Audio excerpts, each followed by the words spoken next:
welcome to our NGRT studio at Australian Utility Week. And with us today we've got Robert Zagarella from National Narrowband Network. Thank you so much for joining us today. Pleasure.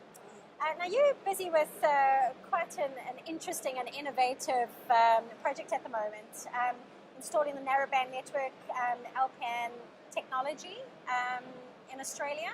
Yes. Do you want to just give us a little bit of a background on the project and how it is going so far, and perhaps maybe what we should do is just talk about what's actually driving the need for this? Sure.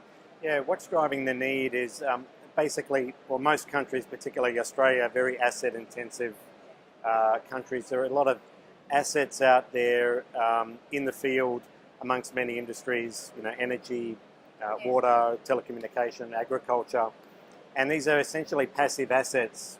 And what we're doing is we're building this network to turn those passive assets into active assets, so we can bring back real-time information from them to enable decisions to be made to drive more efficiency and really improve the economy for the country. Fantastic. Let's focus a little bit more on the benefits for the country. Sure. So if you think about energy Yeah. and you look at utilities, and a lot of the energy networks today are building capacity within their networks to cater for peak demand on their network. So it's a very small amount of time where the demand for energy peaks up at certain times of the day. So some of the technologies we're deploying enable the utilities to actually control the loads that are impacting that utility to reduce the peak loading on the network, which means that they can drive their assets in a more efficient and effective way. And that in turn results in lower prices for the consumer. Well, that's always a good thing, isn't it? Yes. When will this project be complete? It's going to take a couple of years. We've already started. We've been at it now for about 18 months.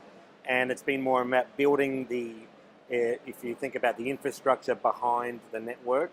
And now we're actually starting to roll out the networking with key vertical customers and partners. And have you pulled on any learnings from the US, for instance, or Europe with regards to the solution and the technologies? What have you been able to pull across to Australia? That's a great point. I mean, one of the things that we wanted to make sure is that we were building the network based on open standards technologies. We didn't want to build a better mousetrap, if you like. So, there are global alliances such as the LoRa Alliance, which are rolling out these types of networks around the world. One of the learnings here is that we're building out the network in alignment with customers and the large movement and shifts of customers within large industry vertical groups, as opposed to building out the network and then waiting to sign up a customer. So that really enables us to build more of a sustainable business for ourselves, actually. Have there been any perhaps unique challenges that you've come across during this project? I know it's far from completion, but have there been any unique challenges to Australia that you have noticed? Look, there are, this technology operates in the ISM band, which is the Industrial, Scientific and Medical band. So there's been a lot of work actually engaging with industry and regulatory organisations in Australia to make sure that the frequency band plans can operate successfully in this country, number one, but also secondly, aligning those frequency bands with other countries within the region so we can drive more economies of scale, particularly with the devices and the sensors and the endpoints that will come into the market. Right. And these are very sort of far and wide and varied. Let's talk about the importance of partnerships, because I don't think you can go this alone, can you? There's obviously a lot of role players to make this project work. Tell us a little bit about how you've come across your partnerships and how you've pulled them together. Yeah, that's a great question. Yeah, partnerships have been really important to us in terms of getting the company off the ground. And obviously, we're an early stage company and we have some investment, but we don't have a huge number of people. Yeah. So you have to really find the right levers and partnerships in areas that don't provide too much overlap. So obviously, Cisco is a very close partner of ours, as you've seen at the show from an infrastructure perspective.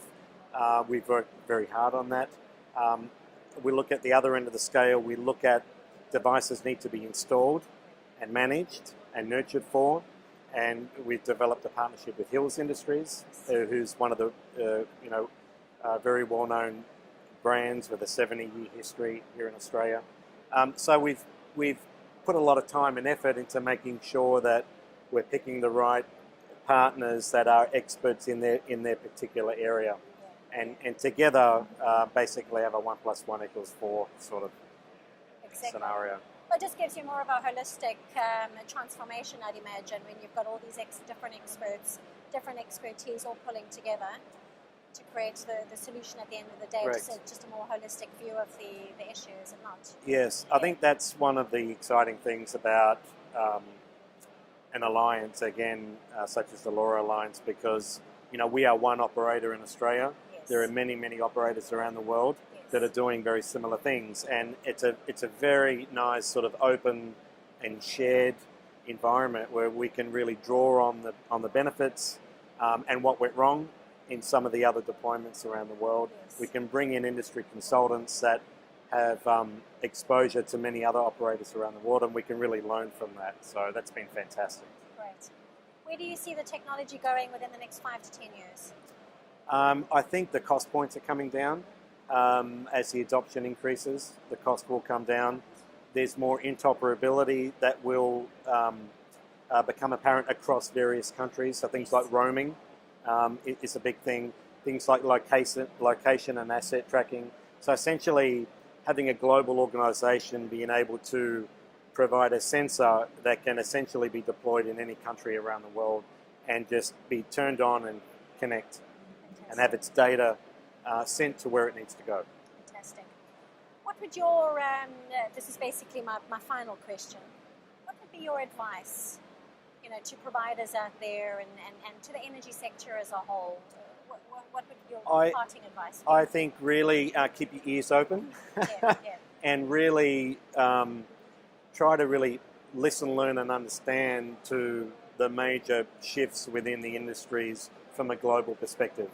And I think, the world has been digitized and there's an incredible number of innovations happening all around the world.